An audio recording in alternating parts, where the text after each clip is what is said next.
4. This is the regular meeting, regular monthly meeting, Monday, March 11th, 2024. Please join me in reciting the Pledge of Allegiance. Pledge allegiance to the flag of the United States of America, to the republic for which it stands, one nation, under God, indivisible, with liberty and justice for all. Good evening, everybody.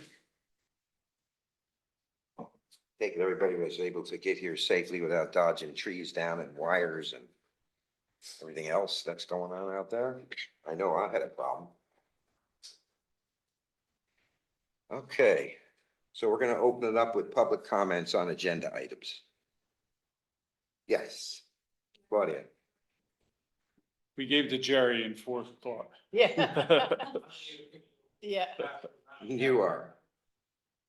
Sorry, Bakhtiari Walrich. I'm wondering if you could explain a little more about that property that we're anticipating purchase for municipal parking. Yes, absolutely. Actually, we just discussed that to some degree. We're actually going to push that one off this agenda just temporarily, but I will explain to you what it is. It's part of the greater revitalization process that we have being planned. We're going for a New York Forward grant for $5 million for revitalization in the Hamlet. That's to beautify, try to calm the traffic patterns, try to get new businesses to come here. That particular parcel of property is critical for that particular application. That needs to be our skin in the game.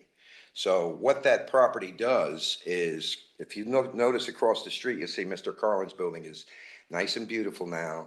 And the prior administration gave them a couple hundred, $250,000 to beautify that building because they intended to. Mr. Carlin wants to open it as some sort of business. I think he had a brewery that first came to him, and then someone else who did. And obviously no one's interested because there's nowhere for them to park. Now, if Michael Bruno maintained that parking lot for his IGA business, then he would own it entirely and no one else would be able to use it. The library is in need of parking on that side of the street, okay? So as if we feel, at least I do, I mean, the rest can speak for themselves, but that this is a very critical component. Now, remember, bringing it into inventory doesn't mean we have to keep it forever. If we wind up getting down the road and everything starts playing out, the $5 million gets spent, everything starts to beautify, people start to come, and then we realize, hey, you know, that parking lot could be put up for sale, maybe another business could be built on it. So we're gonna come into this with an open mind. I think we're early on the process right now. What we did was we went out and we got some quotes on interest rates for serial bonds. The attorneys drew up the paperwork for that and gave it to us today, and kind of my fault for it getting on the agenda. I probably should have held back a little bit because there's some prerequisite things that need to be done, such as, let's take a look at what the appraisal value is. Let's take a look at what the engineering looks like to build the parking lot so we can provide that to jw.org, who has volunteered to help us create that. Once you tear down the building, make the parking lot, you know, and all that stuff at no expense to the community. So, say again, Jehovah's Witnesses. Okay, yeah. Yeah. So that's a big thing. I mean, that's probably a couple hundred, $250,000 worth of work out of our pocket that is being offset by our neighbors. So, but like I say, you know, Deirdre at some point here in the near term future is going to give an update on the entire revitalization project along with Michelle. Michelle is still working that with you. Oh, There she yeah. is. And how important it is for this to segue into that particular plan. And we're trying to move Tuxedo in a direction to get people interested to come as a destination. And we think we have a really good plan. But once again, this is one single component of that entire plan. And I think we just got a little bit too much gas on the pedal right now. I think we need to just hit the brake, slow it down a little bit, make sure all the P's and Q's are, you know, sorted out between the board members and the public. We're not trying to do this in a non-transparent way. So that's what it is. And for today, we're going to just remove it off the agenda until the following meeting. Thank you Sound for good? explaining. Any other comments, questions? Okay. Department updates. We'll start with Chief Trezino. All right, so breakdown for our numbers for the month of February. We had a total of 268 jobs, not the best of weather throughout the month. We have 139 tickets that were given, inclusive of 2 arrests. And that also doesn't count today. going from tree to tree, trying to make sure that the public knew, what was going on out there. We had a lot of wind today, so O&R is out there. They're very busy. We were in contact with them all day long, so they're also good partners for us. Yeah, a lot of stuff blowing around out there. Well, thank you, chief. Thank you. Rob Dolbaum. I don't have much to add, just we're still cutting trees. It's we're to the end of this month. We're out today, we're out cutting a lot of trees, picking a lot of trees up and stuff. If you have one, take Nelson around, because Nelson is the contractor that is parked by Quarry Field for anybody that's interested. And I took them around and showed them problem trees on Thursday. So they will take care of the problem trees that I know that that the residents have complained about. And Nelson may not take care of all of them, but they'll take care of ones that may cause a problem, like today. So I take them around,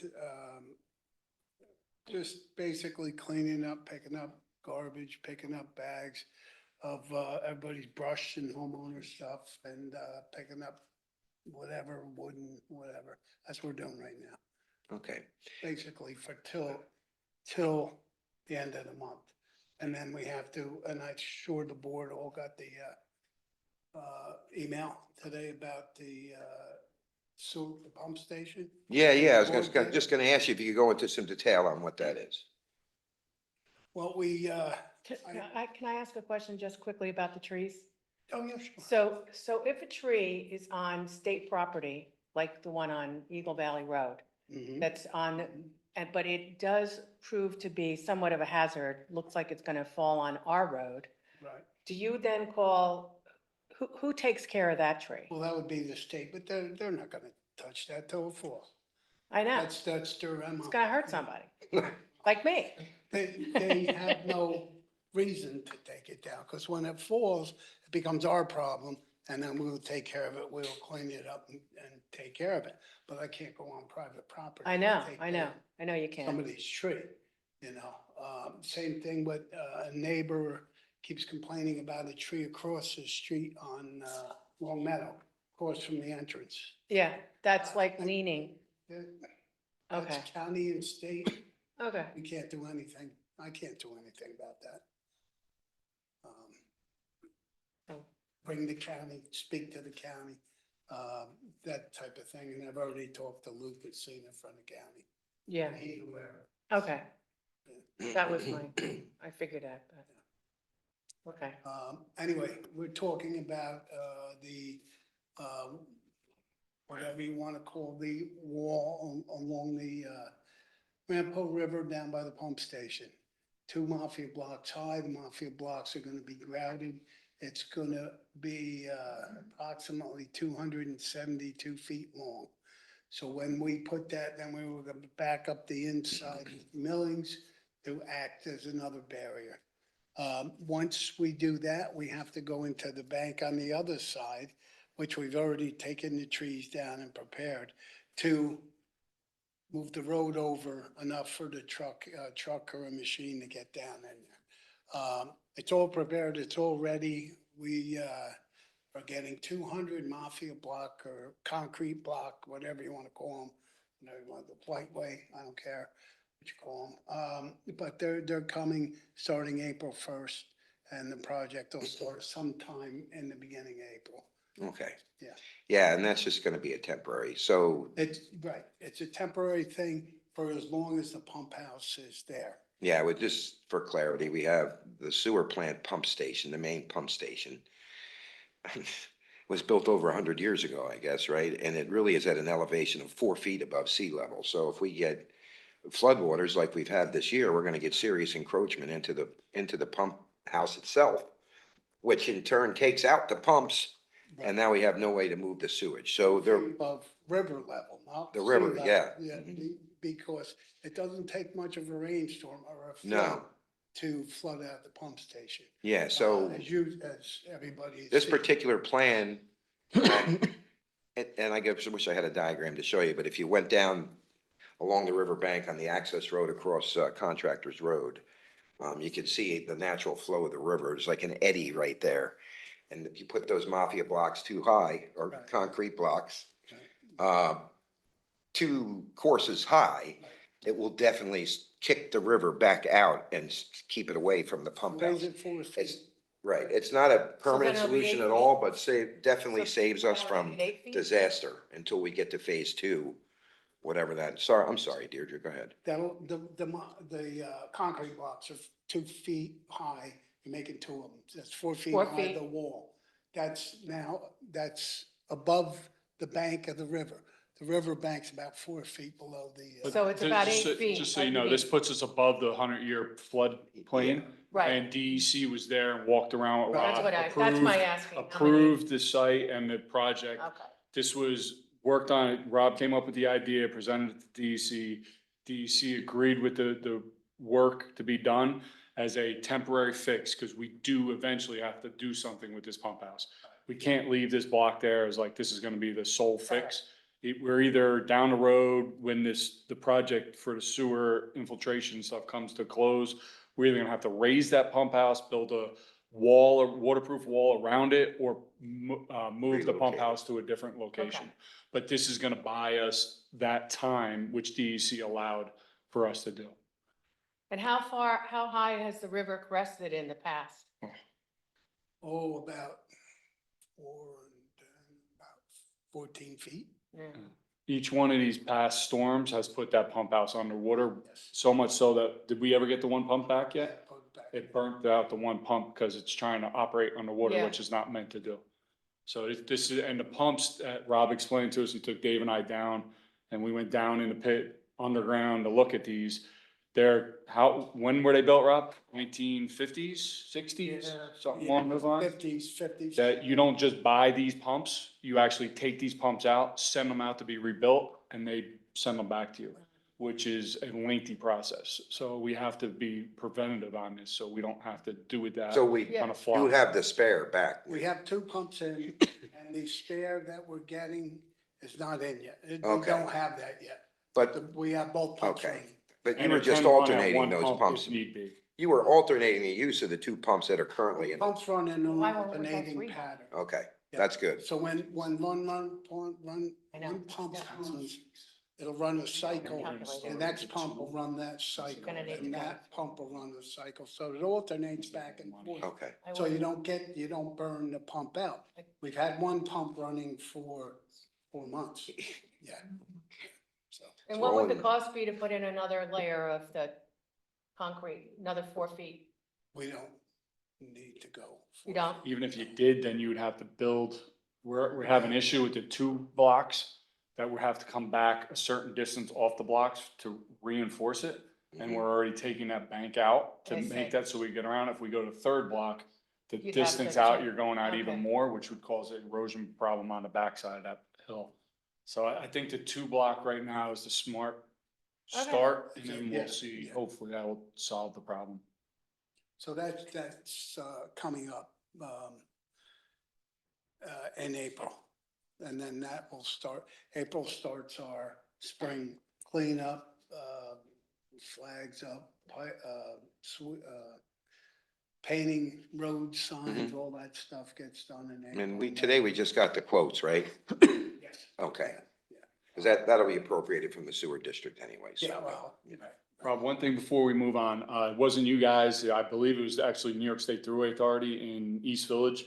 They cleaned out the opposite side of the thruway fence by Jackie Donko's house and all that. Right on that corner, they made it worse. Actually, I was gonna grab my loppers and do it, but I just haven't had time. If you could send the guys, there's like 4 bushes that are actually protruding out into East Village now, so when the hikers walk that on the weekends, they're actually coming out right on that turn even more than they Oh. normally would. If we could just snip them off tomorrow or whenever you can, that would be great. we'll look at it. Thank you.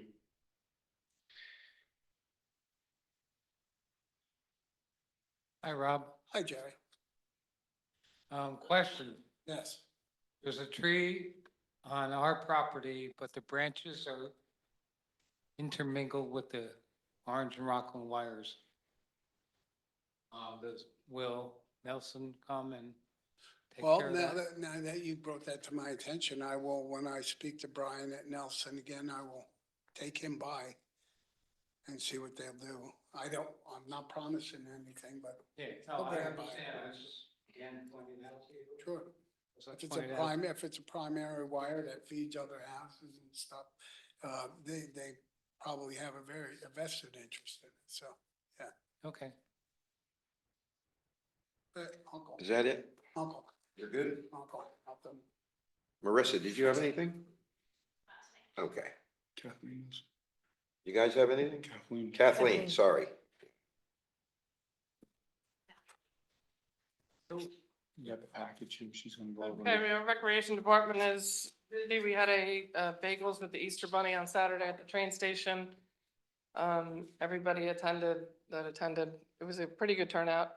A nice, great group of families, a lot of funny interactions, a lot of crying, little babies crying. But it was good. A lot of families, which was nice. It wasn't just, The Easter Bunny had a birth announcement too he made, didn't he? Well, yes, there was It's pretty I cool. won't say the name, but there Yeah. was a woman that, there were two children, a boy and a girl, and then they took pictures, and then the mom handed a ultrasound picture. And I guess that was the way she was announcing to the Pictures. family, she was gonna take pictures, It's and pretty cool. it was pretty cool. Yeah, wonderful to see, obviously. So, everyone that was there was asking if we do it, make it an annual event, and it was such a great idea, and they loved it. And Tom Beams, who's a Southfield resident, was our Easter Bunny. He has a business. He was great. There's kids in it watching. That's not true. Good looking Easter Bunny. Thank you. I just wanted to point out, thank you for Rick for coming, and Maria May that is always there helping. She was setting up and cleaning up and running down to Dunkin' Donuts for me when the coffee wasn't ready fast enough. And I met this Jen and Michael Poloni, if I'm pronouncing that correctly. Jen works at the church.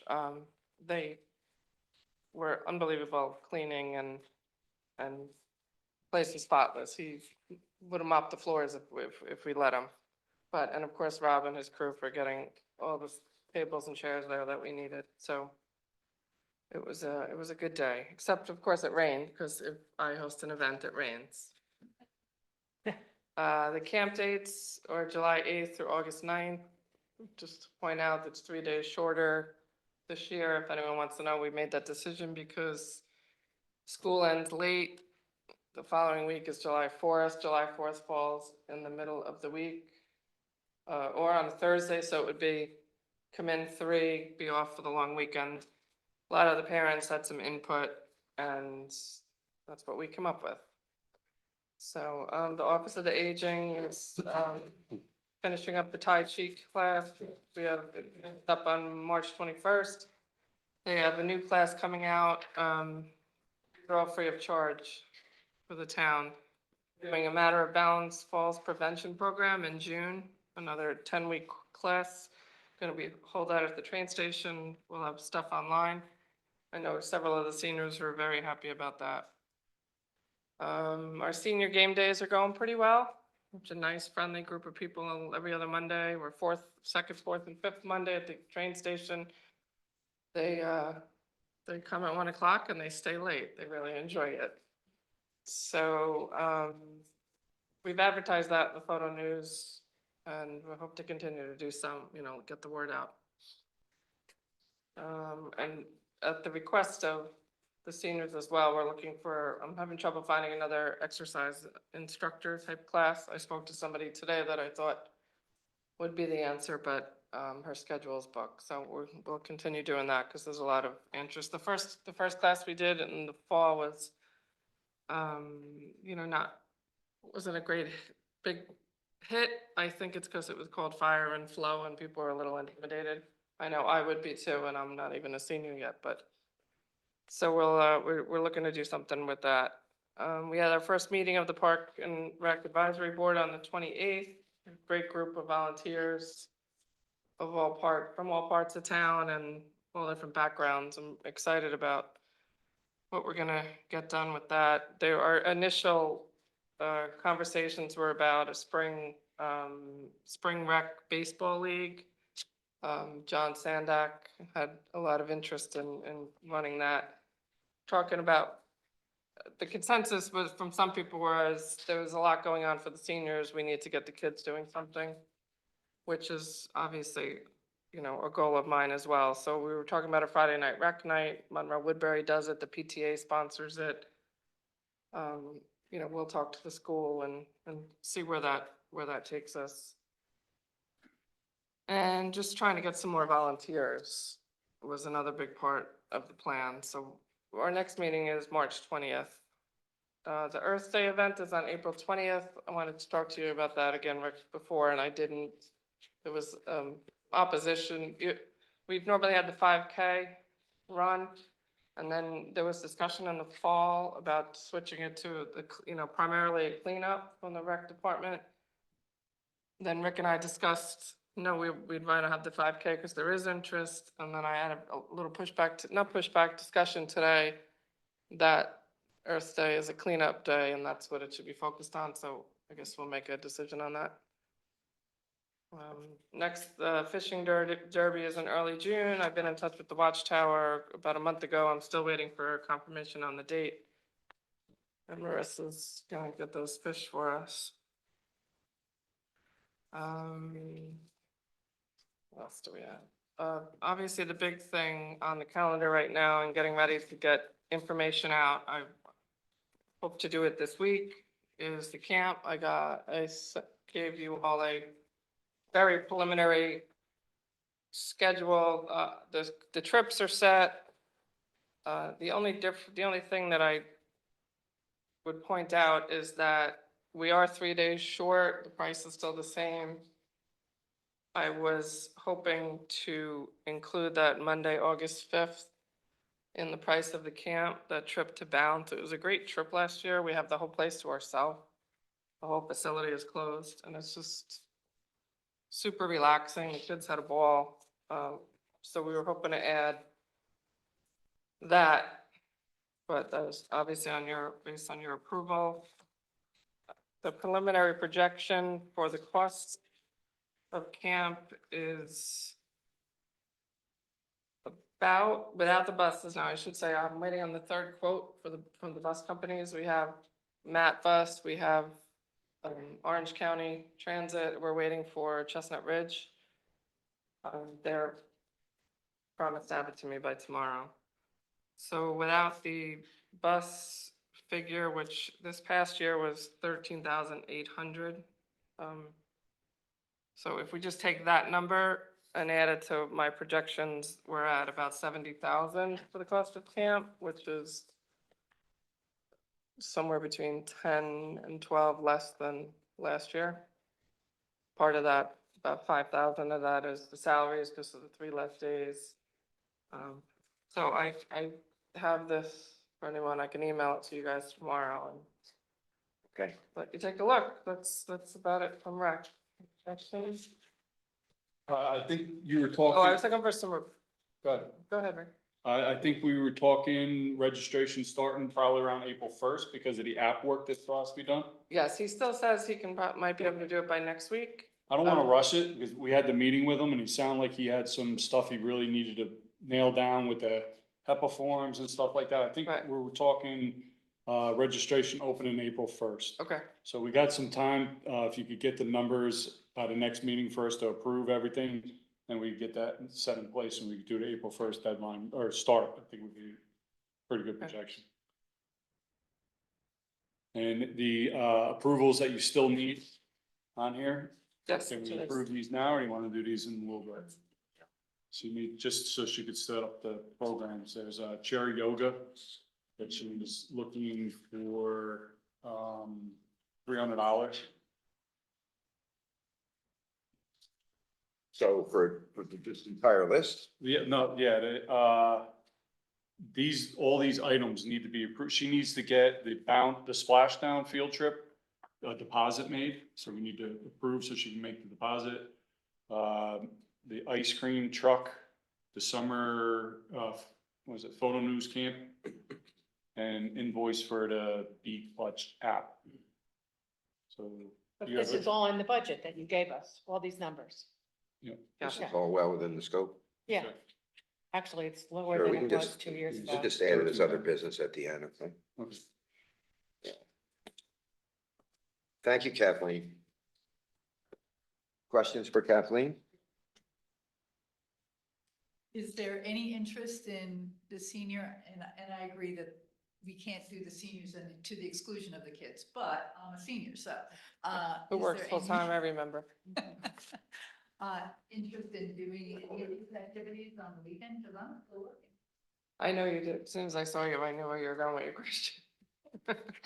Um, there has not been, but we can certainly make an, I promise to make an effort to, or do you have friends by chance that you know that are in the same boat as you? Or are you there? I'd have to think about that, Yeah. but, and I know you can't do it for just one person, but there might be interest by other people who don't care whether it's during the week or on the weekend. Right, that's good. Well, I will certainly look into it, I promise. I know we discussed this before, but thank you for bringing it up again. Also, one other comment for the public, more so than you, Kathleen, is, on the April 20th, there's the cleanup that we have, a need for more volunteers for that. We have, was it 3 groups cleaning the north end of town? Right, the Pollination Meadow, the Sterling Forest group, and then I think Linda Pollock is doing one on Linda. Benjamin Meadow or something. Yes. And then we have the town, we have, I believe, John Sandak said he was gonna help with Mr. Riley, right, with the school, and do the 17 corridor. We're missing the, Eagle Valley element. So if we have anybody that wants to volunteer out in Eagle Valley to help maybe do, Sterling Mine Road, Long Meadow Road, Eagle Valley Road, something that they wanna, head up that little bit of a committee, please get back to Kathleen and let her know. We also are having a little bit of an issue, which I don't know, Chris, maybe we could talk to the fire department. Yeah. When we put out the work parties, I know, Rob, you supplied trucks to pick up the the debris and, Vests, gloves, Yeah. yes. police department offers, police vehicles to drive behind them so they don't get hit by cars. Yeah, We would need maybe another element of emergency vehicles out in the Eagle Valley area if we do come up with that group of maybe a fire police officer or somebody in the chief's truck or the training vehicle or something like that to follow that group with the lights on. So, Good maybe we luck. could figure something out. April 20th? Yeah. That's it for that. Was there another question, Claudia? Not just a question, maybe a clarification. There used to be a large Earth Day cleanup, which I think was sponsored by the town and the chamber. So maybe you want to go back to something like that. And it was not everywhere, it was just designated areas. We have been doing it on our own these days, right? So we just get together. Sometimes we get, well, actually, most of the times we get support from the police department, the highway department, but it is normally individually driven by some concerned citizen who then just calls friends and family and, yeah. So there is the desire to do that, if we just kind of tap it. Well, how would the coordination work for that? So you have volunteer, so I know that there's plenty of towns out there that have highway sections that are sponsored by businesses, so on and so forth, but it sounds like we're not realizing an untapped resource and we need to probably bring that into scope somehow for coordination. So That might be we something will, for next year, we will maybe. make sure that we address that so that Yeah. there is a mechanism for that volunteerism and the coordination of the safety for those projects and try to get more people involved. I know as I go down the road anymore, I'm like, what in the heck happened? And it seems like it's everywhere anymore, but we would rather work together to scope it into, an activity that's, and with an outreach and a safety component. So Let's not certainly, forget the Chamber of Commerce is Chamber of meeting on the Commerce is right. 14th and, first time in a while. Oh, no? Okay, that's well, good. I'm sure you'll update us on. Okay, thank you, Kathleen. Any more questions for Kathleen? I Okay. have a question. I mean, I just have a comment. I'm sorry. Go ahead. Oh, I'm sorry. So if the board wants to give us, like your guidelines for, what be the best way to, get volunteers, the Parks and Recreation Advisory Board would try to, we had some ideas about, how to recruit, but, we really want your input as well. And just, to make sure that we're doing what you want us to do. But, I think that one of the things about volunteers is that you have to, assure them, like the last event, volunteers said, oh, they're coming and nobody came. So I think some sort of sign up or some sort of way of saying you are going to be there. And then just, obviously things happen with volunteers, but just to be more accountable for, being there. So if you have any suggestions for us, and we'll definitely talk about that at the next meeting on the 21st, on the 20th. Thank you, Maria. You got donuts and coffee, and we showed up. I have one, huh? I just have, Sorry, Michelle. That's okay. I want to add to your plate, but on May 4th, it's New York State I Love My Park Day. And statewide, all the state parks are holding events to clean up. And the garden club that I'm in, Orange and Dutchess County Garden Club, is helping to organize an event at the Pollinator Meadow. And we're happy to do all of that, but I just want to let you know, maybe you can, through your advisory board, get some more volunteers and just let people know that that's happening. Will do. Okay, I'll send you more information. May the fourth be with you. Gee, really? I am a dad joke. Oh, gee. All right, so moving on, supervisor updates, really short. I just, since it segues right into what everybody's talking about, recreation one. Myself, Ricky, Mike Santoyani, and Sue Shear actually went to Harriman State Park this past Friday afternoon and met with some of their officials over there. They showed us an old abandoned camp. What was the name of that camp? Do you remember? Off the top It of was your head. S2, I know that. I don't know the name. It's Lake Stahahi. It's actually the very first camp as you come in the main road, and it's pretty large. I think the best thing about it is the fact that it's abandoned, it's a blank slate. There are some outbuildings that are still there from back in the WPA days, from 1930s, right? Some that are salvageable. But for the most part, the main area by the lake is just, there's nothing there, which makes it actually perfect for planning and scoping and trying to figure out what our recreation program will, as we go along, as we get into a lease with these guys. I mean, it's the second place we've looked, and really it's the closest to the town at large. I think it's less than 4 miles to the hamlet from this particular recreation area. It's in a beautiful cove. It has a waterfall. It's just so beautiful. I took some pictures and I should put them up so you guys can follow what we see. But we're looking to get into a lease deal with Pipsy to acquire a recreation area on a lake, because we feel that 80% of the forest here encumbers us, but we want to look at it in a different way. We want to say, can you help us enjoy that 80%? And they said yes.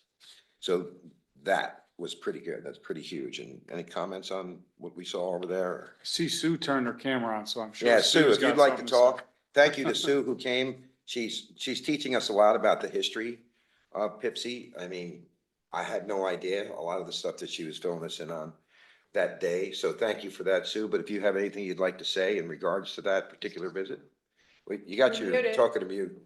That site, it's really two sites. They call it S2. I think it's S1 and S2 were sort of the first non-Boy Scout camps that Pipsy had there. And I had never been on that site because it's been abandoned for a long time. And just that lakefront area. I mean, once we bulldoze the road back in and take down the trees and the streams right in the middle, it was really exciting to be there. And it would be nice if, and you couldn't get any closer to Tuxedo for any of the sites in the park. It has always been my fantasy of us having something at that site, so it's exciting to see. It's gonna cost a lot of money though, and a lot of work, so. It will, no doubt, but we need to get it into inventory and formulate what that plan looks like going forward. Obviously, it'd be a phased construction project, and of course, we have a grant writer, and we can go talk to Mr. Skoufis, who seems very excited about this as well, because I talked to him about it. So he's looking for some funding. So a little bit at a time, looking for a place you can get your foot in the water, read a book, get your kayak and your paddleboard going. And Include as our we, Boy Scouts in it. yeah, Help us Yeah. out. include the Boy Scouts Summer there. You know, the vision is whatever you'd like it to be, but first we need to get it in inventory, and that's the main objective. So that's what we're working on.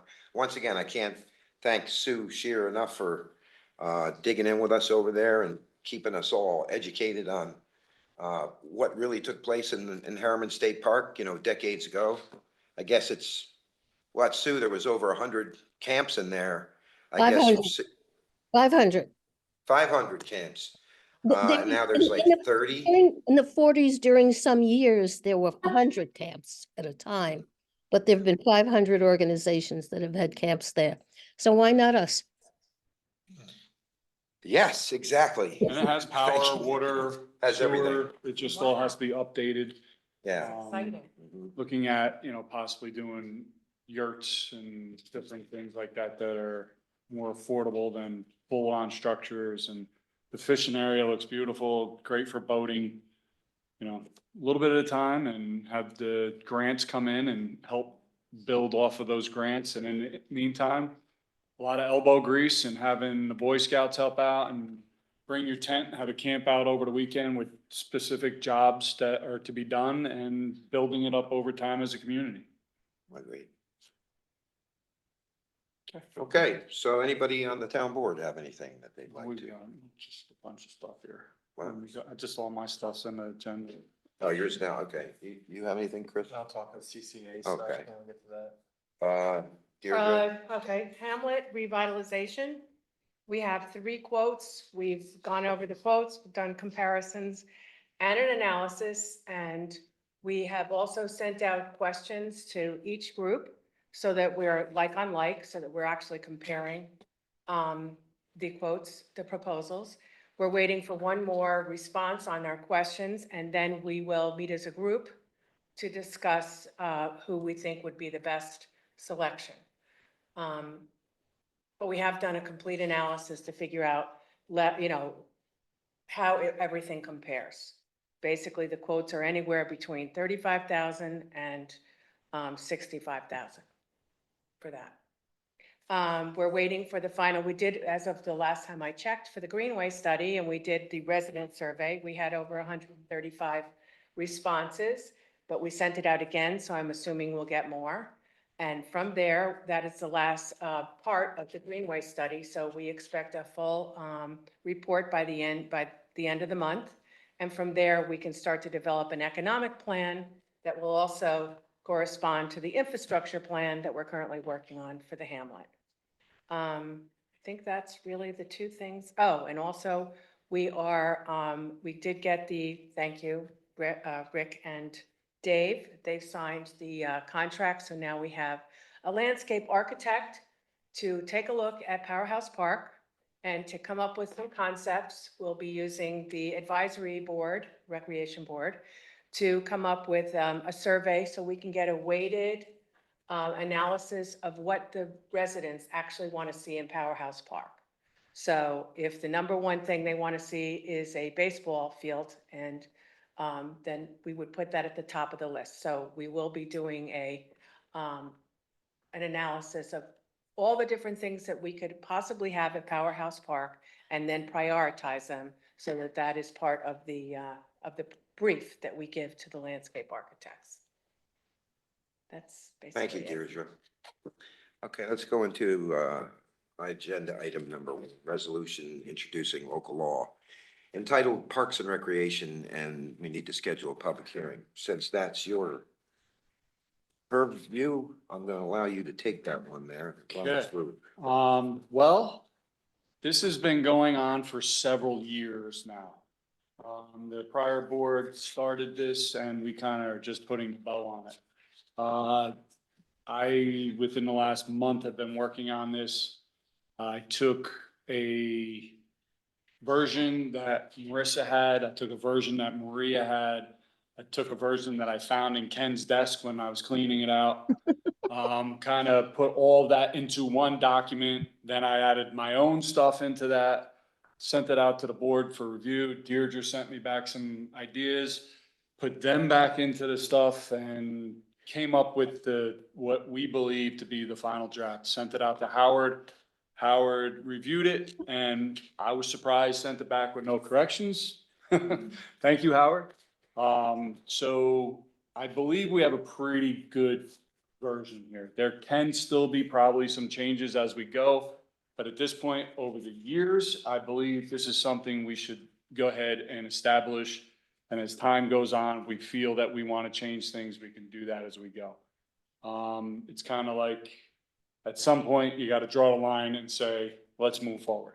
There's been so much input when you pull up the document that we're working off of and you put in all the corrections, the sidelines are full of corrections and it gets so confusing of who did what, when, and over the years of how many. So there's been a lot of thought put into this for the new local law. So what we need to do is, I'll read the motion. I would like to make a motion to put this up for public hearing for next meeting. And we'll schedule a public meeting for then.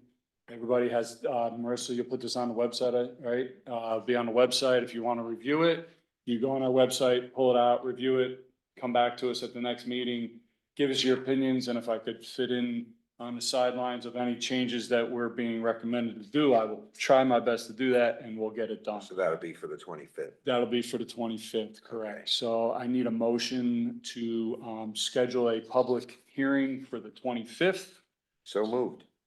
seconded by Dave. So do I need to read this whole thing, Marissa, or that's good enough? Double check. I don't think it's that long. Howard? You can read it. Howard, do we need to read the whole Resolution. resolution, or making the motion seconding for public hearing is enough?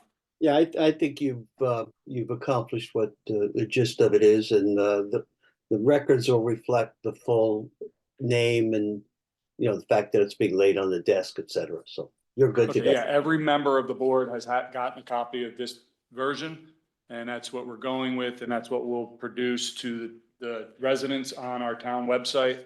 And this will be what we'll be discussing at the public hearing on the 25th. Thank you.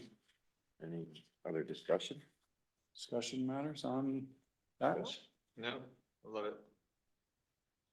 All in favor? Aye. Aye. Skipping number 2.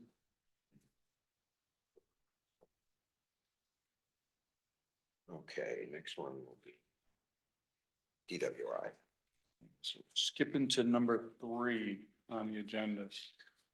Okay, agenda item number 3 is approving and authorizing the supervisor to sign 2024 stop DWI intermunicipal agreement with Orange County.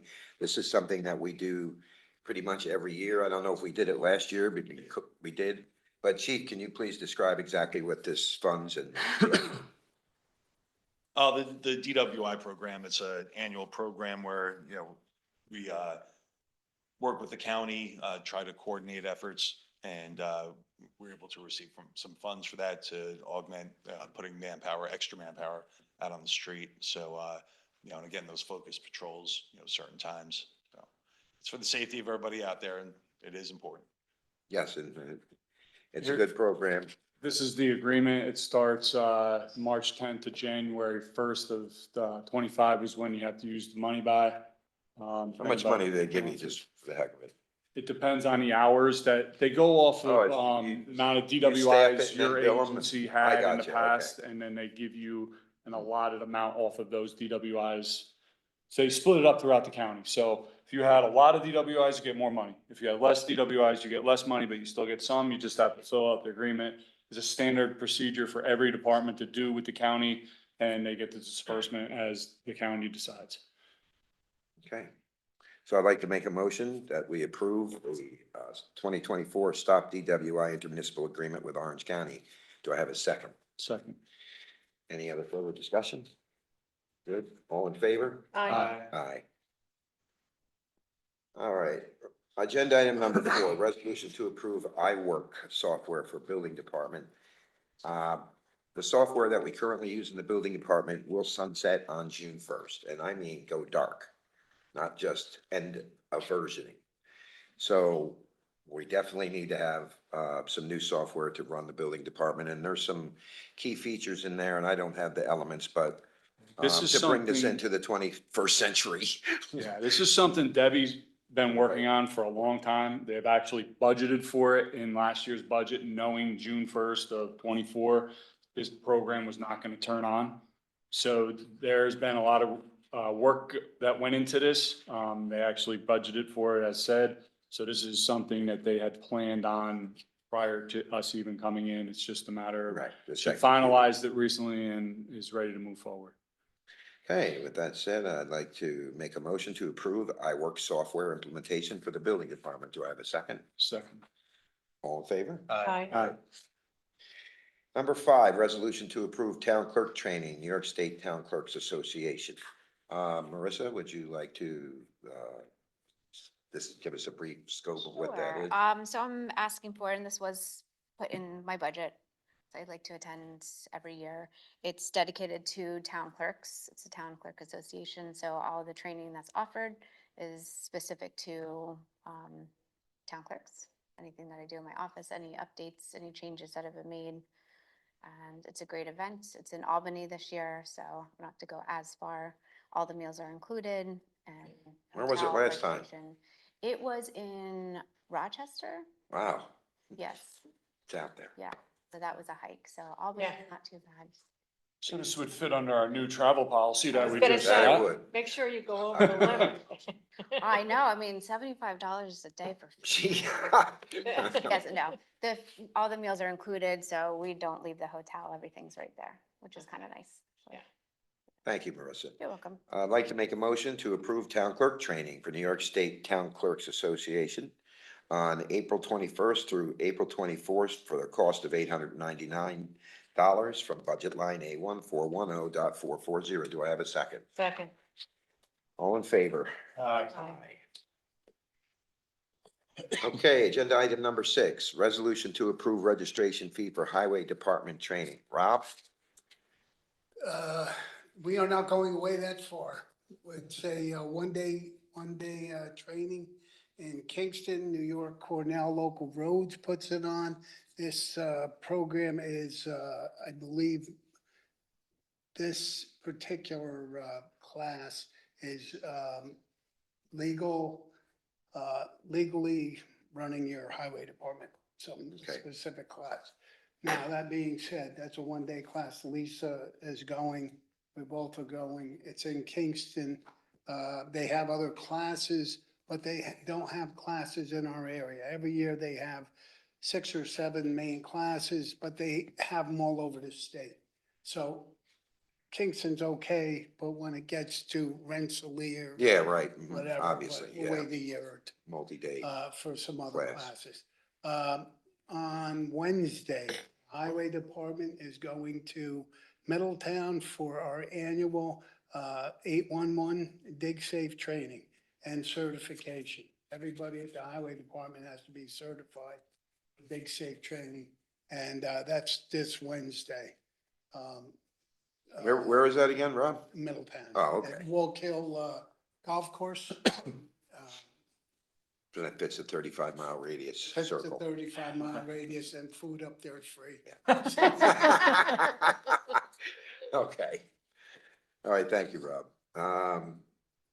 Like to make a motion to approve registration fee for highway department training on March 20th, 2024 at the Ulster County Public Safety Training Center in Kingston, New York for Lisa Decker and Highway Superintendent Rob Dolbaum for a cost of $120. Do I have a second?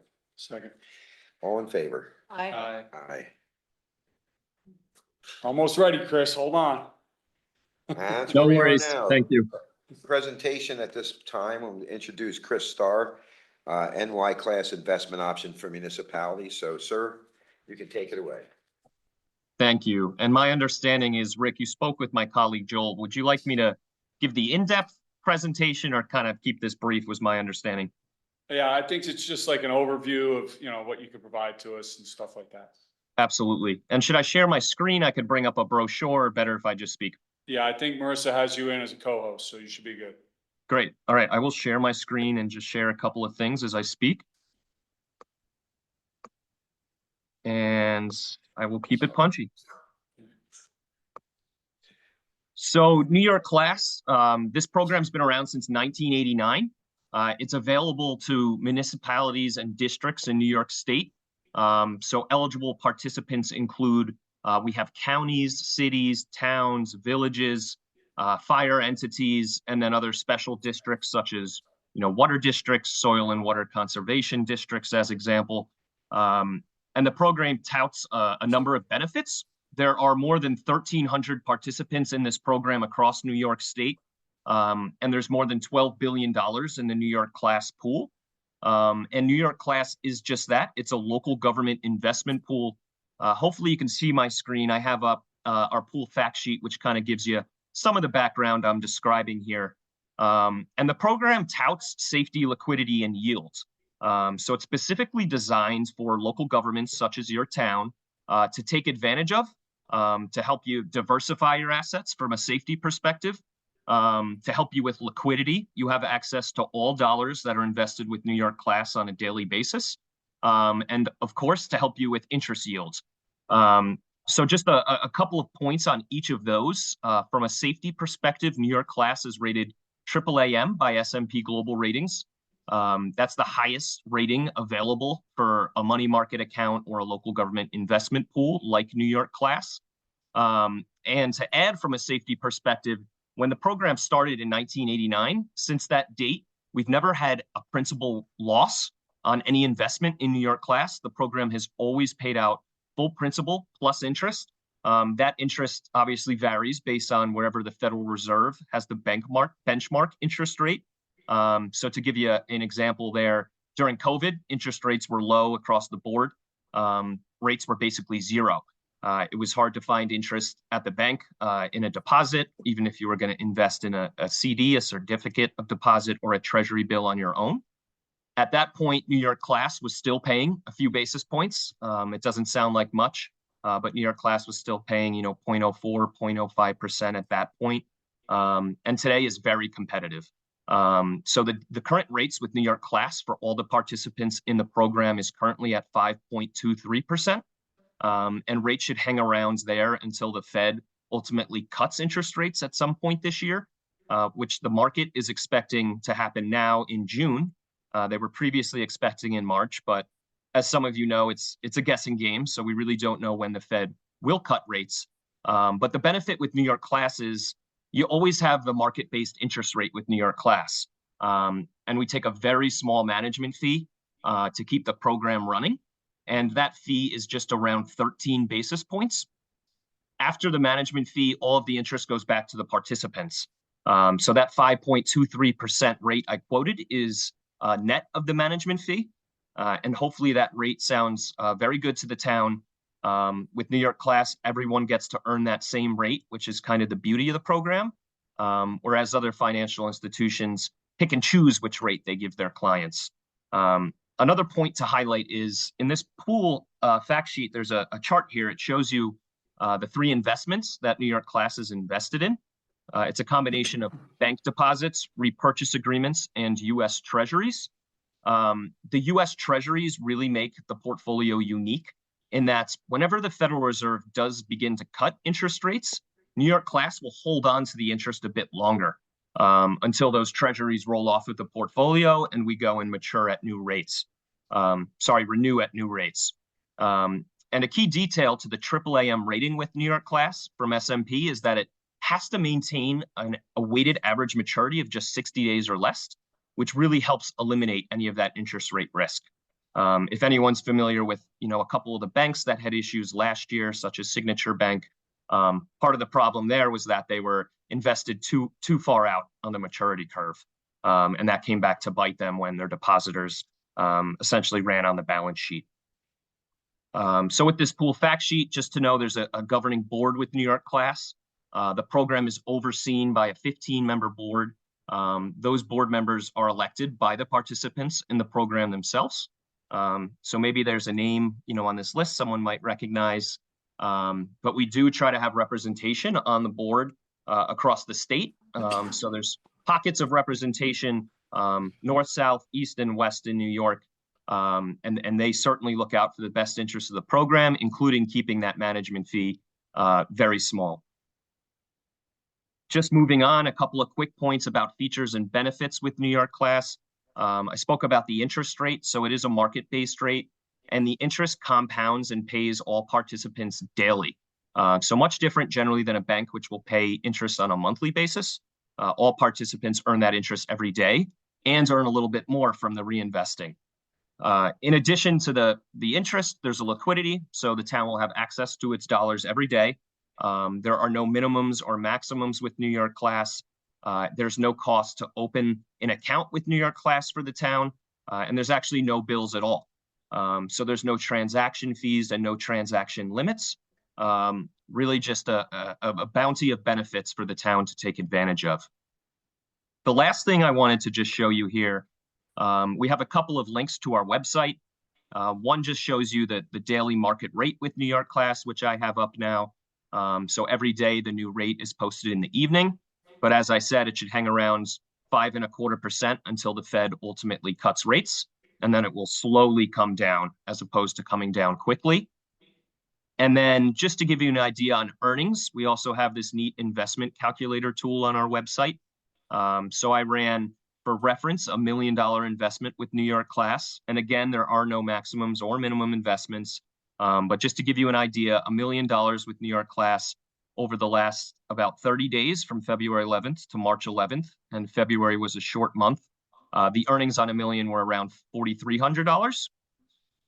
And I took a look as well just to see from the beginning of this year to March 11th, so just over 2 months. And those earnings were more than $10,000 for the town. So hopefully the rates, the earnings, and all the other benefits sound like a great fit for the town there. One other thing just to show you, and Rick, hopefully Joel had given you a list. Yes, I just handed it over to Chris to take a look at. He's written all over there. Awesome. So I have that list up. This just shows you in Orange County who is using New York Class. And in case you can't see it well, I can just give you an idea. The BOCES in Orange and Ulster County are in the program, both the cities of Middletown and Newburgh. Tuxedo High School too. More than a dozen fire districts. There's a dozen schools in it. Tuxedo Schools uses the program. And then there's about 10 towns in the county using it and about 10 villages, including Tuxedo Park, that joined the program last year. So hopefully that's all very helpful, and happy to answer any questions folks might have. What's the S&P rating of New York Class, by the way? The S&P rating, it's triple Yes. AM. Triple AM. It's the highest money market or similar rating for a local government investment pool like New York Class.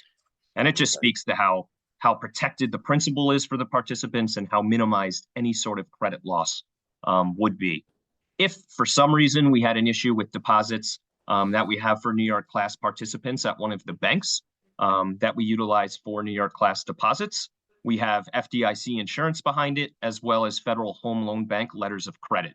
100% collateral there. Okay, I take it that this is an FDIC insured as well? A portion of it is FDIC insured. It's a little different with an investment pool just because there's a limit on how much you can have FDIC insured.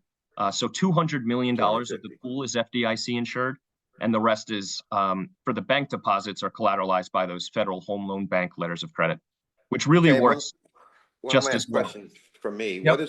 What's the rate of default on your security issuers? The rate of If at all? Yeah. None at all. We've never had a principal loss. We've never had a credit loss. We've never had to utilize the collateral behind any of the investments before, which really speaks volumes to our team and our internal credit risk analysis, but certainly the surveillance that SMP does on a weekly basis for the portfolio. Okay, thank you, Chris. Anybody else? Yeah, thanks for presentation. You guys are a private company, correct? We are. So New York Class, the investment advisor and administrator for New York Class is Public Trust Advisors.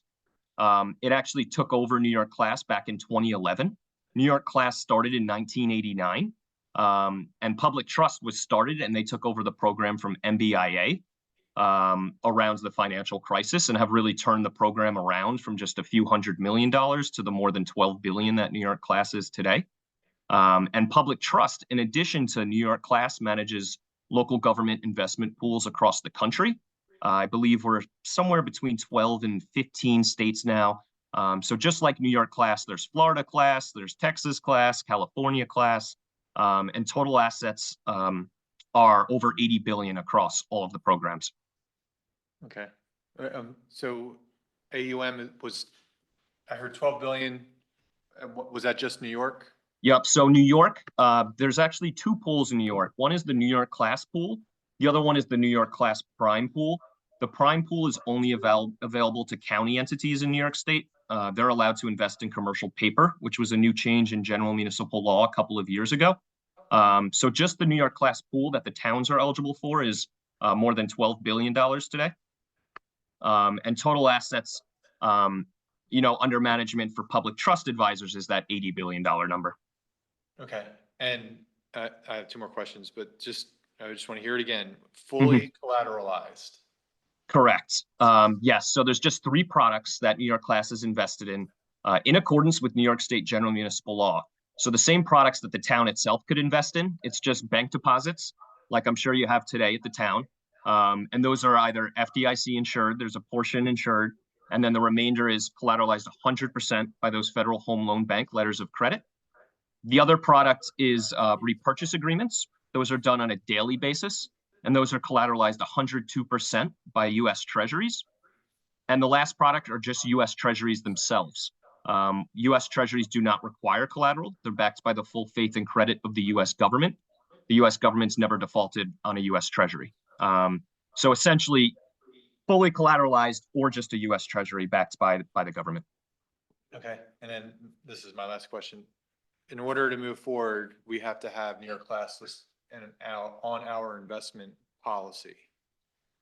Correct. Yes. So from an investment policy perspective, if Joel didn't share that, I can share the Comptroller's Office for the state of New York actually has model investment policy language.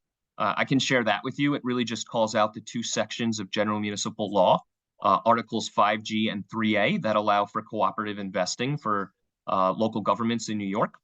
And you can just drop that right into your policy if you'd like. Yeah, Chris, he gave us the packet. So we have the language, we have the agreement, which we sent out to Howard, to our attorney to review. We have all the application and everything else. I have all that in my possession. We're just waiting for your presentation and then, education of the board a little bit more before we went forward. Fantastic. That's great. Way to be proactive. Sometimes it takes a bit long to get going, even if the rates are Well, I much just better. want to mention that Michelle Lindsay, I believe you started this last year or even the year before, looking into this. And Carrie worked with you. So when Joel came by and spoke to me, I had Carrie sitting in on a meeting. She told me you guys had worked through the process and were very proactive and really thought this was a good idea. We then reached out to Neil Dwyer from the Village of Monroe, who I believe you just signed, or Joel just signed, because Dave and I went up and had a meeting with him and discussed this. We do recognize the Tuxedo Union Free School District has it. Village of Greenwood Lake has it. Our surrounding area, other governmental agencies around us are all utilizing it. Village of Tuxedo Park. So yes, so we were proactive with it because we feel, I felt it was a strong process for us to get involved in, taking our current investments that we have involved in CDs that are 90-day investments, which are good. They're, however, turning out 4.7 interest, as where these are 5.23 And it's liquid. 5.3, Yep. depending on the day. So. And you have access to those dollars every day for sure. Correct. And then it was at ACH if we needed to, it was 2 days. And then also another thing I liked was our investments currently in our CDs, we're investing them out of each one of the line items of the budget, A, B, DA, DB.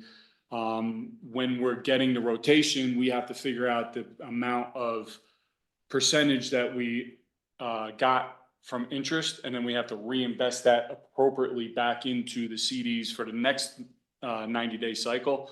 This is, we could break this down.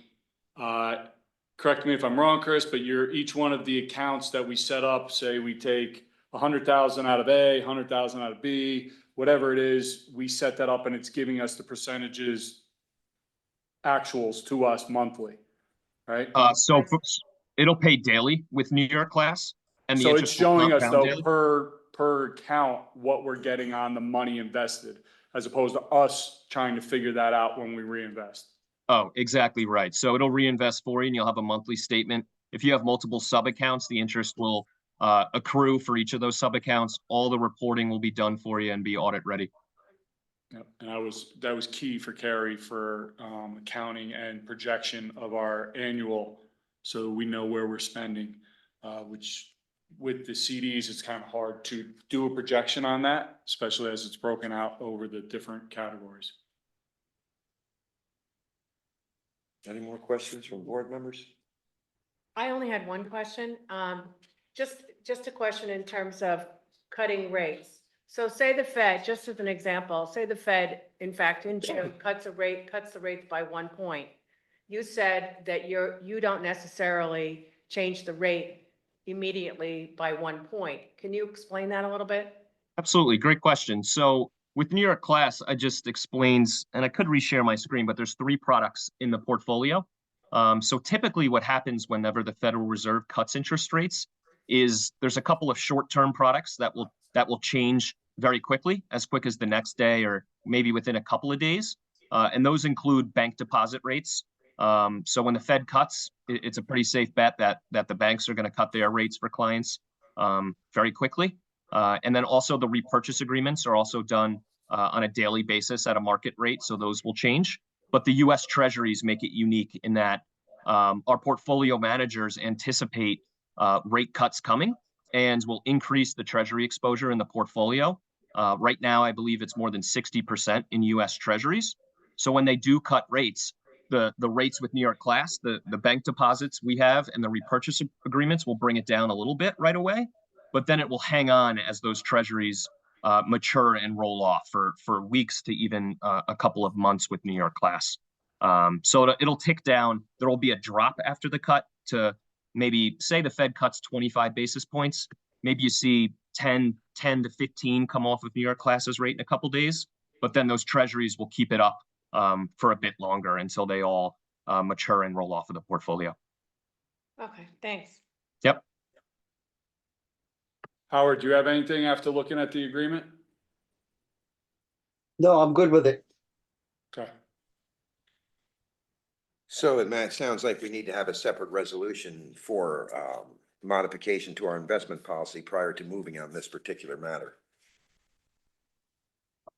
Correct, Howard? That would be correct. Yeah, and I could just add to that. I would want to see the language of that too. Okay, yeah, I'll share the language. I'll send it to you, Rick, what the comptroller's office has for investment policy language. It's not always a requirement. It's possible, and I haven't seen the town's investment policy, but if you have the 3 products that New York Class is invested in, it covers the bases. But this is the standard approved language that the comptroller office puts out. So generally new participants like to include it. Just mentioning that because it's not always, the strict requirement to include that language if you have the products included. So really your decision there, but including the policy language from the comptroller office, never a bad idea. What would you guys like to do to proceed? So I want to make sure, this is taxpayer money funded in collateralized accounts, but not insured accounts. So I want to make sure the policy is watertight before we move forward. And I'd also like to hear the opinion of the finance committee and our accountant before we move forward. And then the other thing I'd like to hear the finance committee's opinion on is keeping some money in CDs because I think diversifying is important with taxpayer money. those are my thoughts. Will we be able to do that by the next meeting? I don't know. I'm not in charge of the finance committee. Or Sure. will you be able to talk to them and ask the people We you can want just to talk convene the to? finance committee at any moment. I mean, it's Gardner. Yeah. and, let's get Gardner and engaged. Okay. Maybe Mike, and just a phone call, right? Yeah. Bring up your points because they're well taken, and I didn't realize that that we had to modify the investment policy, but it certainly makes sense. So that's an important document as well before we push the button on this, but we definitely could. We definitely could move forward on it by the next meeting, if that's okay with everyone else here, just to catch up on the proper paperwork and make sure that we have our Ps and Qs and Yeah, Is and Ts all. sounds like a in very order. solid program. Michelle has a question or Yes, statement. Well, I just have a comment that we did last year revise the investment policy to include repos at 102% collateralization. We do not include commercial paper, as Chris said, that's only available for counties. So I'm pretty sure Howard can confirm that when we revised the investment policy, we did include all the instruments Okay. that NY Class invests in. Yeah, we didn't include the cooperative nature of this though, so I think I'd like to see the controller's language regarding that. Yeah, so Yeah, we have definitely, the we, instruments, but not that Yeah. part. and We then- have a and- couple and then- takeaways. And the other thing is, I think this board should set limits on what percentage of what funds can be invested by you. diversity is great. Yeah, I agree. And Chris, I So do agree with we. you to keep some in Yeah. CDs because you can go out 90 days. The NY Class is limited to 60 days. So you can lock in the rates knowing that that the Yeah, Fed it's is gonna likely cut. going to start dropping. It's, yeah. Yeah, I was going to mention there too. So the weighted average maturity needs to be 60 days or less for New York Class to maintain the AAAM rating with S&P. So some of them are further out, up to a year. And then there will be short term, like the bank deposits are considered, a day. So that brings down the average. But certainly if you're going to look at CDs, I'd recommend looking out a little bit further. We just saw the Federal Reserve was potentially expected to hike rates in March. And sure enough, that January inflation report came out, and now it's not expected until June. So really the liquid rate is kind of paying the most dividends at this point. But certainly looking out at the CDs for a longer term is something even we would recommend from New York Class. Great. Thumbs up. Any other comments, questions from board members? No? Okay. And we will take all those items we just forwarded to our next meeting and be prepared to vote. That good with everybody? Yep. All right. Thank you for having me, Rick. I will Thank you, send Chris, you so Thanks, that. much. Chris. Appreciate it. Yeah, we'll chat tomorrow. Sounds good. Thank you. Have a great night, everyone. Thank you. You too. Thanks. Okay, now we're at the discussion items. All right, first one is schedule community choice aggregation meetings. Michelle, is that you? I can start. I'll start and Okay. then Michelle can Okay. tell me everything I got wrong. If I did. I don't know. I think I'm pretty good. All right. So community choice aggregation, I think this town board has been talking about it for, not us here, but people who used to sit at this desk for probably 2 years. Michelle, is that right? When they passed a law I found. allowing, Yes, I found the first presentation we did February 2022. okay, well, there you go, for 2 years. So this process has been ongoing, and just to refresh everybody's recollection, this would be a program where we, along with, I think, 15 other municipalities right now, are asking, I was looking through the RFP, I think it's 10. is it 10? Okay, There's a bunch. 15,000 accounts. Yeah, to ask energy providers to give us a fixed rate for a minimum of 2 years and then additional years after that. And this is a program endorsed and run by New York State, overseen by New York State. We hired or selected an administrator that they're called Jewel. We had a short webinar with them the other day.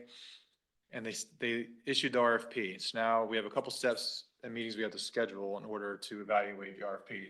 And we're a lot later in the process than we wanted to be because energy prices were so volatile. We weren't ever going to get a competitive price back. So what this will do is for all residents and small businesses, you'll basically be given a fixed rate for 2 years of electric. And if you look at this chart, it goes up and down, you know, the last 12 months, and this would change that. It would also, we're looking at a minimum of 50% investment in renewable energy. And that gives us smart climate and clean energy points that lead to more grants, to lead to saving taxpayer money because we're not paying as much on energy. And it leads to a healthier environment. So we're just moving through the process right now. And we have to schedule some meetings, and that's what the purpose of me bringing this up is. Michelle, did I miss anything important? Can I make a comment Yeah. on that? So I took, just as part of my research, I took a neighbor's electric bill and which was $349. And I think that their rate was 11.2 per kilowatt. So I took it to Michelle and I asked her to, with this particular program, give me, so I could look at what would be the new bill under this. Well, we don't know what the rate is yet. But we assumed it was based on what they had at 9.2. Okay. Because that's what they're projecting. So that person saved up to $60 on the $349 bill. So anywhere between 10 to 15%. But I would say that it would be fair to say 10% would probably be a realistic estimate that you would get off your electric bill. Yeah, so let me just add to that then. So right now, you're basically charged a daily variable rate, and it's averaged in a month, and you don't find out what that rate is until you check your electric bill when it comes in the mail. So this would give you predictability, at least on how much you're paying per kilowatt hour. And if you think you can do better than the companies who are competing for the business, you can opt out whenever you want, and there's no fee. It's an RFP. They have to, you know, allow people to opt out and go back to paying your variable rate. And there's a couple conditions of who can opt out and opt in, but generally, unless you're on a special program or you've already selected and you're under contract from a provider, then you can't opt in.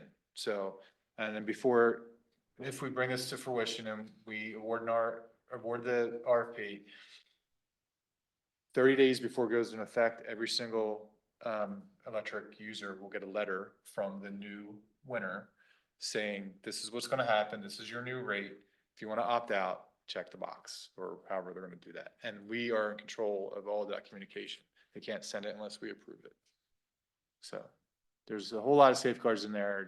But right now, honestly, we're just waiting for electric companies to come in with prices that are competitive so that we know this is saving residents on their electric bill. And And helping say the we are environment. in control, who is we, who This would? board The board. approves all communications that go out. Okay, so we would be keeping track of who has it, or, No, Jules Jewel the is administrator. running- Okay, Yeah, but they can't communicate to the residents unless we approve that communication. They're required to communicate to the residents, but we have a say and a final approval of what they say. So we're never not in the loop. That was a Sure, good summary. I copied out, what the next steps are and where we are in the process, so I'll just hand this out to you. Thank you. Thanks. And you have the dates. March 27th at noon is the first date I have. Right, and March 21st is sort of optional. It'll just be a call with the potential bidders, kind of like they'll be coming in, asking questions as they do in any RFP process. It's kind of like a site visit when the town issues an RFP. That's the 21st. So these are just for the boards of Tuxedo and Tuxedo Park because, you know, proprietary information is discussed in pricing. So So, it has to be noticed as an executive session. and that's a question for Howard. If we notice a meeting just to go into executive session, does that mean 3 of us have to be here in person? When this is really, it's just a webinar where the administrators are talking to us.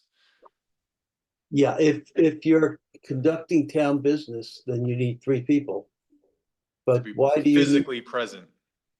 yeah, but why do you Why do you need to have three? Isn't the law that three people have to be He present? means on site in the town hall. Yeah, We can't all just be remote on a well, webinar? two can be remote, or well, no, one could be remote, two have to be there. And does this fit the criteria for executive session though? I'm not sure that it does. No, No, it doesn't. it doesn't that I know. Well, it's It's proprietary Proprietary information. confidential information. I mean, we're talking about contractors giving pricing Giving price, before a bid's awarded. I mean, a proposal's awarded. all right, well, is there any dialogue or are they just communicating the price?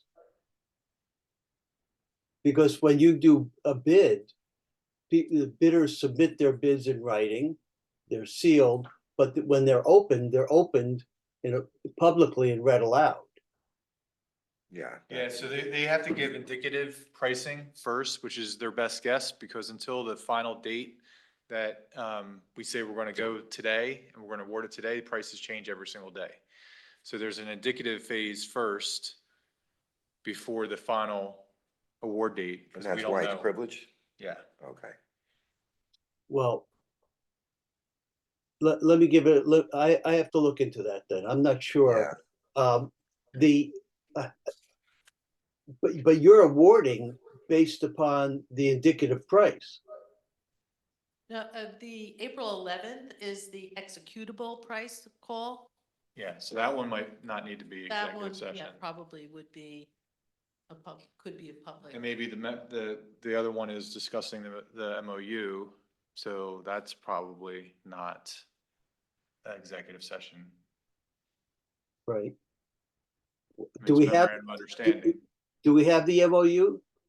No. Yeah, if you, oh, well, it's, the RFP, I believe you should have gotten it February 8th, I'm sorry, March 8th. I'll send it again.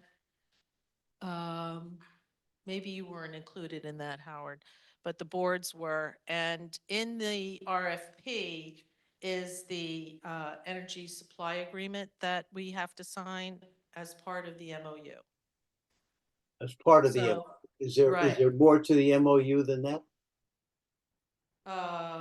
Well, the MOU is in the RFP, so you'll see it. Okay, send that along, I'll take a look. Yeah. But There's as to your, also- but, There's also an ESA that we have to give Right. proposed changes back to. That's a electricity supplier. It's an agreement electricity supply agreement, yeah. that we have to give back by March 26th.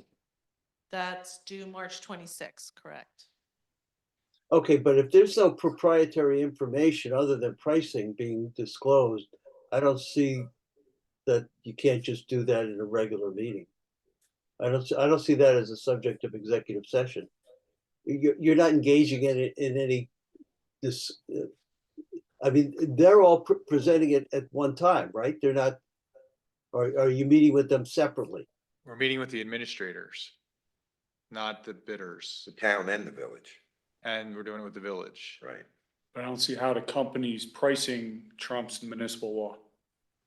Well, it doesn't. But, so you're meeting with your administrator. And they're going to give you information on pricing, and are they giving you information on anything else? They're giving, well, the RFP is asking for different terms. And, there'll be for each, say 18-month, 2-year, 3-year, there'll be different types of pricing.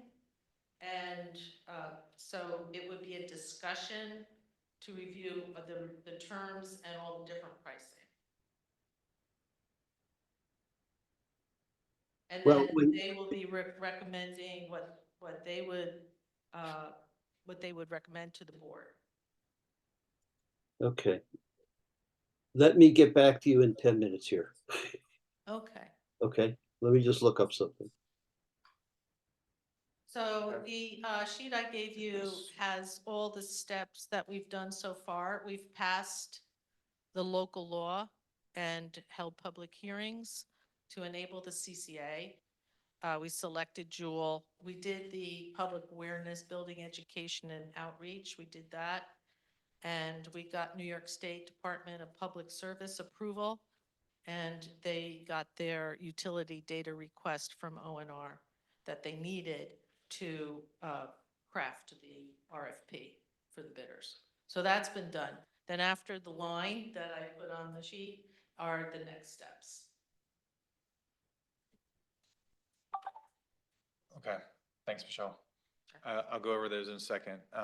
Maybe we need to hear back from Howard because the administrator does this all the time and they're scheduling meetings at noon. And they call them webinars. And I doubt they're having officials come into the town halls and village offices for a webinar. You know, and so I'm curious as to what the final thing is. 'Cause we're just in receive mode. It's no different than going to a class with all of us. Yeah, but we're making a decision to Not there. go into an agreement for a price. We're not going to a Not yet. class. But it's leading up to a decision. All these meetings prior to are leading up to a decision to be made on an energy. Okay, well, let's do thing. this. Until we get a final thing, of whether or not we go into executive session or not, doesn't change the fact we have to schedule the meetings. So let's schedule the meetings and then decide as we get more advice from Howard, or the administrators who may be able to help inform this. Well, decide what we do. let me ask you this. Can you hear me? I'm sorry. Yes, yep. Are we talking about the financial credit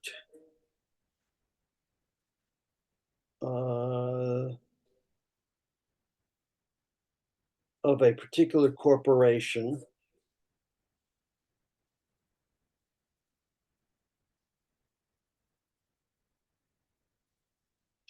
leading to the appointment How of about, Howard, how about just to move things along, we just schedule special meetings according to Jules' timeline that they gave us.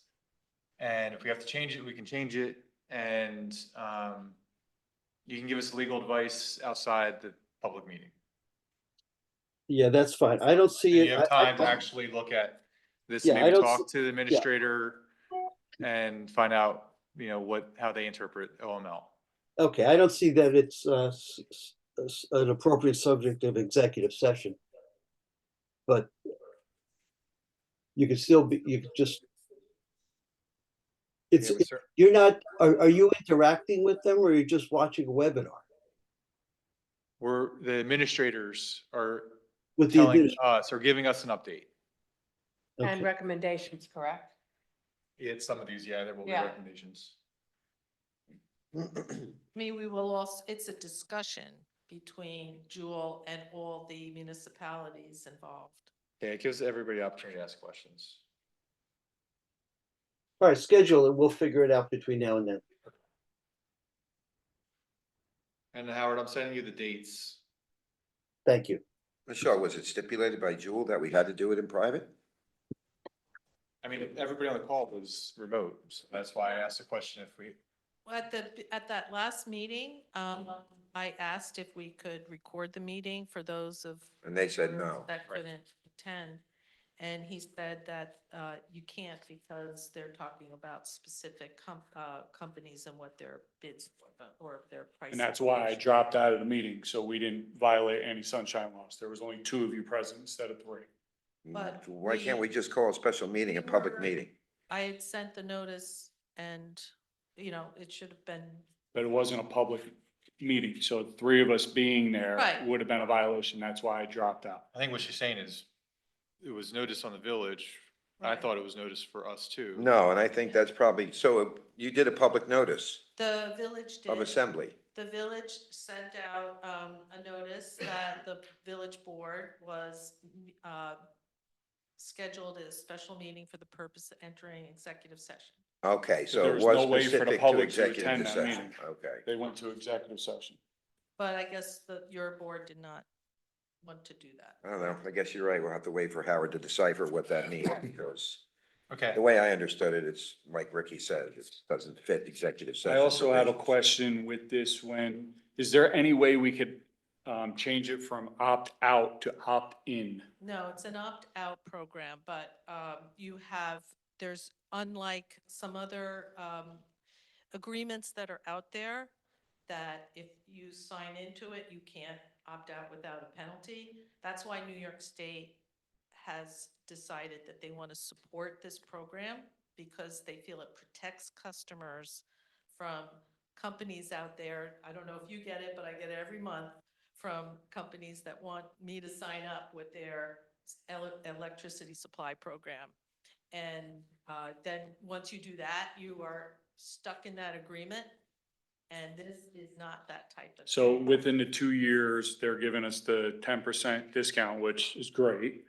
You could opt out at any We time. don't know what the discount We is. don't That know, was an that's what I example, did, but- I did an That's That's what I analysis. heard I know, before, I know, so but I just want to I'm just clarify. using that number, which was utilized before. Yeah. If That's I why- wanted to opt out of that any time within those 2 years, I can do so. Absolutely. And if you decide that, you know what, 2 months later, I wish I had stayed with the program, you opt in for no Okay. cost. I'm just concerned we have a large population of our seniors that we're forcing them to take this. And if they don't know enough to opt out of it because they don't use computers, It's- whatever it may be, I'm hearing we're getting a card mailed to us. They're getting- Yeah, you'll they're get a So required to mail that every just customer. that they would be aware that they can opt out at any time, even if it's within the 2 years. Absolutely. I think we've held about 7 education outreach at the library, at the both of Town Hall, Woodlands. Village Hall, we did it at the Woodlands, and we'll do more. But, you know, we're out there educating, we'll do more at the library. And it's really to protect customers is really the purpose of it. And it helps seniors because most seniors are in a fixed budget and this Yeah, helps them the with that. percentage sounds great. It's just Well, that percentage is not guaranteed. no, You'll and it's see. something that Deirdre used, but, But I think she was just comparing this month. This month, okay. I took this month's electric bill and analyzed it. Are we good? Almost. So my question is, I'm guessing that there are a lot of people out there that don't know if they're in a supplier contract. I personally don't know if we are in a supplier contract. Right. I don't know if the communication that gets sent out about this tells people how to figure that out. I don't think they'll get a letter if they don't have the ability to opt out. Because they won't, they're in a contract. So they can't get opted in. I know they can't Yeah. get opted in, but they may have an opportunity to get out of that contract if they're not forever. Right. But wouldn't even know that they're in it to know that they could get out of it and then opt into this program. It's a great question. So an easy way we can let people know, if you look at your Orange and Rockland bill, on the one side, the front side, it has your delivery costs, which will always stay the same because Orange and Rockland will always be the delivery company. If you turn it over, it'll say who your supplier is and what you paid that month. I don't even get a bill, so I'll pay. That you would have to go because everybody can enter contracts for different terms. And you would have to contact your company. Okay, But there are plenty of people who are on auto pay and wouldn't ever look at their O&R bill and wouldn't really know. all right, we're good with this topic now, right? We got to schedule the meetings. That way we're done. Schedule the meetings. Okay, what, So- did you have in mind? So the only thing that we have to discuss, everything else is already set by the administrator, is we have to schedule a meeting between March 27th and April 5th. And I don't know if anybody has any, and that's for us to review the indicative pricing received from the RFPs. They usually do these in the afternoon. Chris, did you say April 5th? Yes. I think it's April 11th. What you're looking at between March 27th and April 5th, we Excuse me. discuss the MOU. Right. So that's in that time period, we have to have a special meeting. And then April 11th is the final pricing. That's what we got. We can fit it in somewhere. April, I would say, the first week of April, maybe. which is Easter The week. first is the day after Easter. Yeah. That week, I said. Yeah, we're not, our The next second, we have a planning board meeting. in the Tuesday, evening. Unless we want to do it before the planning board meeting. it's at gotta be on the 6. third then. That's Wednesday, the right? 3rd. I could probably do that. Okay. Okay. We're gonna do a time, or we're just saying the date? Just do a regular meeting We time. can 7 coordinate the o'clock. times. You Well, wanna I do it, mean, you wanna we- do it during the, I'd rather, like, if we just do the resolution now and schedule these meetings, then it's done. Okay, go ahead And and if we make the have to- motion. If we have to change it, then we can change it. Okay, so, like to make a motion to schedule special meetings for community choice aggregation. The first one is March 27th at noon. The second one is April 3rd at 7 PM. The third one is April 5th at 7 PM. Michelle, I didn't see a time on that one. What is the purpose of April 5th? I'm confused. MOU about is April due, Cut which off date. authorizes the April supervisor 11th. to sign. I'm sorry? No, you're right. That's not a meeting. Yeah, That's what we're doing, on the 3rd. on the That's what third. we We're changed. giving the supervisor authorization to sign. And then April 11th at 12:30. So it's March 27th at noon, April 3rd at 7 PM, and April 11th at 12:30. So Okay. no fifth? No fifth. It's just those 3 meetings. all right, I'll second. All in favor? Aye, All right, thank you. thank you. Okay. Okay, next one is roof repair estimate for the police station. Take it away, Rick. All right, we have, as you probably remember, we discussed the Route 17 side of the building, getting that repaired using ARPA money. Prior to us doing that, there was another leak in the ceilings, and Lieutenant Norton had Precision Roofing come and look at it. He's given us a estimate for seal the joint in the top of the sides of the HVAC unit for 6-inch EDM cover strips, open ceiling tiles for the roof loft, replace a leaking drain pipe, install new target patch for roof drain, reflash corners, reinstall ceiling tiles, and remove debris. So this is something that we need to get done prior to us fixing the police station. It doesn't make sense to fix the police station if we still have a leaky roof. So I'm asking for us to approve a $4,950 repair to the roof of the police station. I gave this to Sean Hoffman to look at. He approved. He said that the repairs and the price all seemed to be accurate. They sent us pictures, which I also sent to him to look at. He did say in his opinion, it didn't need to be fixed. So I'd like to get approval for $4,950 to fix the leaking roof prior to us fixing the Route 17 side, which we already have approval for. So Okay, make the motion. I make a motion. Second. All in favor? Aye. Aye. Okay, and then finally, we need a podium for our community room. It's been a long need. And you talked to Yes, John Ruel, blue the artesian. custom. It's gonna be oak with a blonde finish. Looking to make a motion to get approval for up to $700 to build a podium for the meeting room. Is that ARPA funds? No, that is not ARPA funds. The other one is ARPA funds, Okay, what would be the reason that wouldn't be covered under ARPA? because it's not a building repair. It'd be like buying computers or some Got other us on the items for your technicality. buildings. Well, a computer could be purchased? No, it's Oh, not. Okay. Repairs I are was gonna say, ARPA. just tell them we're putting the computer on a podium. Yeah. Will No, this is- be used for people speaking at your meetings Yeah, Correct. so that the camera will catch them and yes. and Yes, the we're microphone gonna will be strategically there? place it so people have to go to a location to speak instead of passing a microphone around. And it would be for Yeah. all meetings, planning board, zoning board, our board, anything for the future. I approve of that. Yes. Thank you. Make sure it's in You make the TPFY. motion? I make a motion. Second. All in favor? Aye. Okay, before we close or go further, I would just like the people present to look up at the roof or ceiling Yeah. and acknowledge the work that was done since our last meeting. No that bubbles. We had, well, don't ask Jerry because he found something over there, but I'm gonna consider that like a pimple. We don't Oh. wanna touch it because it may Needs to pop. be- But yeah. right now, this is as good as the roof is getting. Yes, they blended it all the way across.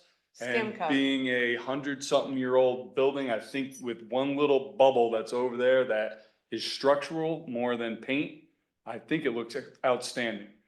They are still gonna, they're coming back tomorrow morning to finish the stairwell, because that was a very thick portion that over the years they had to fix and it took a longer time to dry.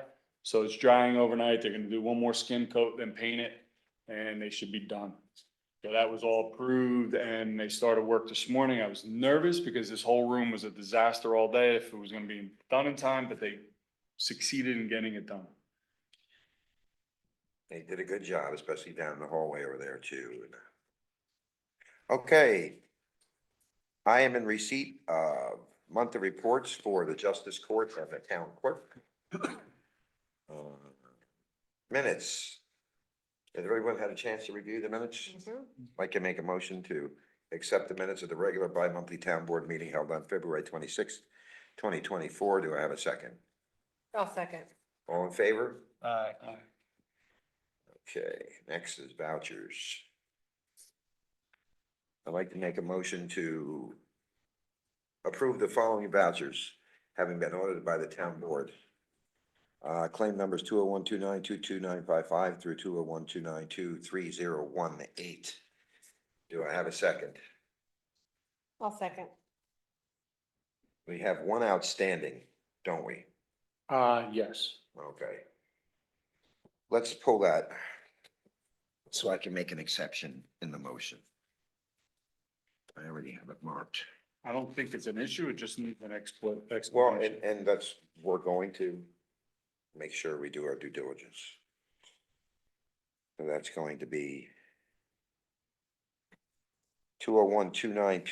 20129230077 as the exception. 077. Do I have a second? You already got the second? Yeah, Deirdre second, we're going for it. All in favor? Aye. All right, thank you. Time for public comments. Anybody have any general public comments?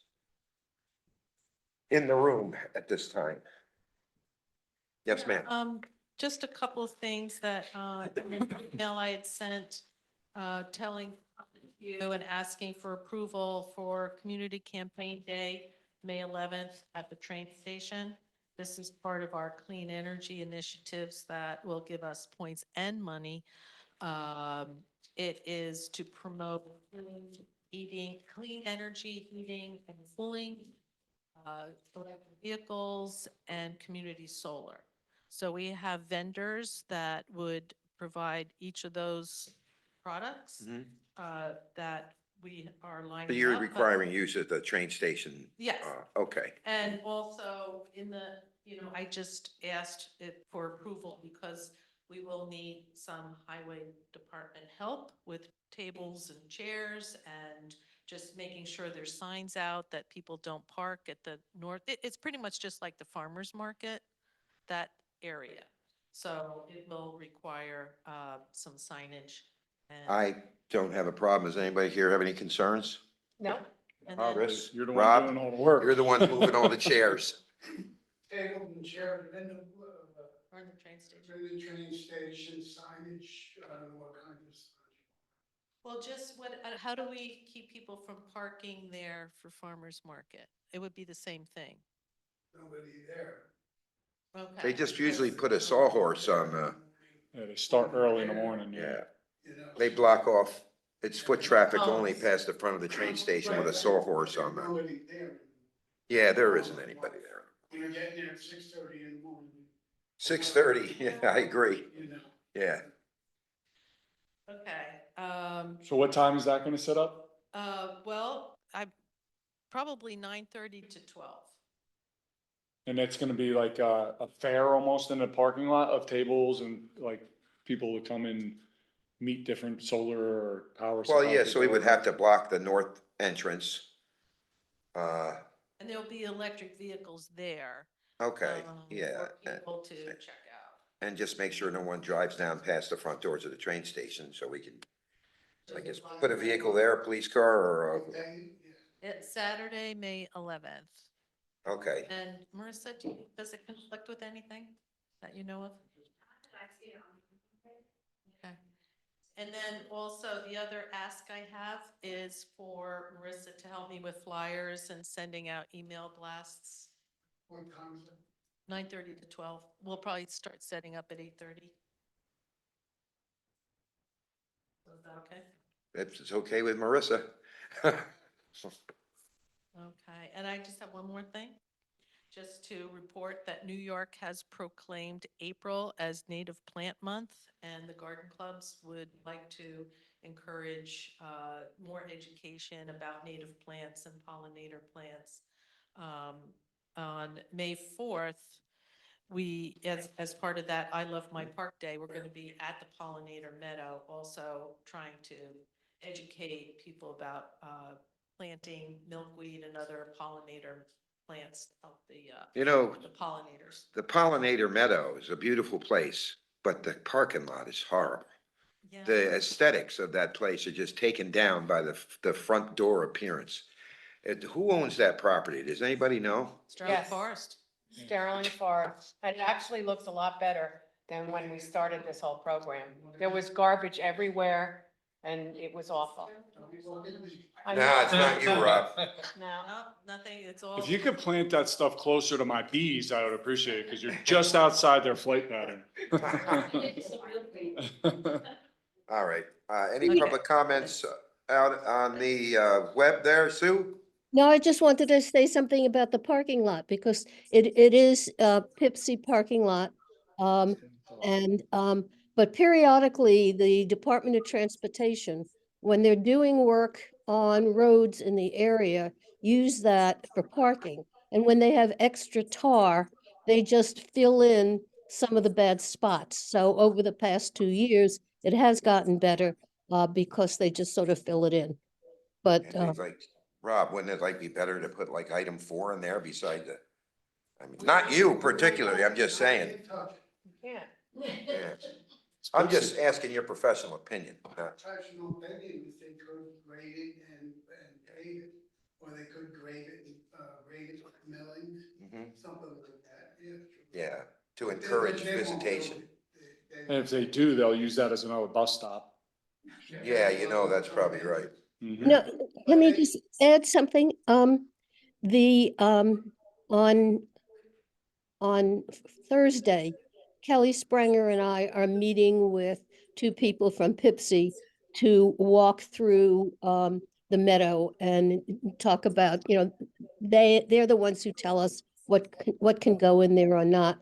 But one of the things that they're planning, people may not know, in the back of the meadow is an area that in 1925, the Museum of Natural History created the first marked nature trail in the country there. And they closed down in 28. Well, the park is now talking about sometime this summer reblazing that trail. At that point, I think the park may be more willing to redo the parking lot in some form so that they now have 2 sites, the meadow and it's called the Station for Study of Insects. And at that point, they may be more willing to put in some money for that parking lot because there will be 2 programs there that will attract people. Thank you, Sue. Welcome. Anybody else? Jerry? 2 questions. For the New York class, have you run that by Andrew Arias yet? I haven't. No. Sounds like Good Michelle. idea. Last year, he recommended, he gave his approval. And also he's he works for the village and obviously the village ran it through. Yeah, I know you guys were talking about that extensively. Second question.